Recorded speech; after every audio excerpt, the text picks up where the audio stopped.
గతం నుంచి ఏవైతే జరిగాయో వాటి నుంచి మనం పాఠాలు నేర్చుకోవాలి.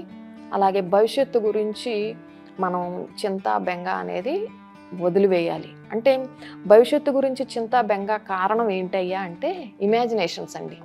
వేరే ఏం లేదు. అంటే మనం కల్పన అంటే మనం ముందే మనం ఎక్కువగా అంటే కాల్పనిక శక్తి ఏదైతే ఉందో దాన్ని పాజిటివ్‌గా ఉపయోగించుకుంటే మనం వీ కెన్ క్రియేట్ మిరాకిల్స్. కానీ మనం నెగిటివ్‌గా ఉపయోగించుకుంటున్నాం. ఇప్పుడు ప్రతిదీ చూడండి మనం నెగిటివ్‌గా ఇమాజిన్ చేసుకుంటాం. పాజిటివ్‌గా ఇమాజిన్ చేసుకోవచ్చు కదా! ఎప్పుడైతే మనం పాజిటివ్‌గా ఇమాజిన్ చేస్తామో you will see positive results అండి.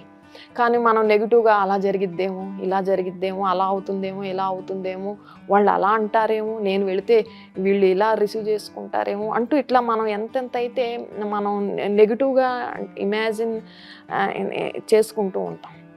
దానివల్ల రిజల్ట్ ప్రాక్టికాలిటీ కంటే ముందే మనలో ఒక రకమైనటువంటి anxiety, tension, stress, insecure feeling and fear ఇట్లాంటి ఎమోషన్స్‌లోకి మనం వెళ్ళిపోతూ ఉంటాం.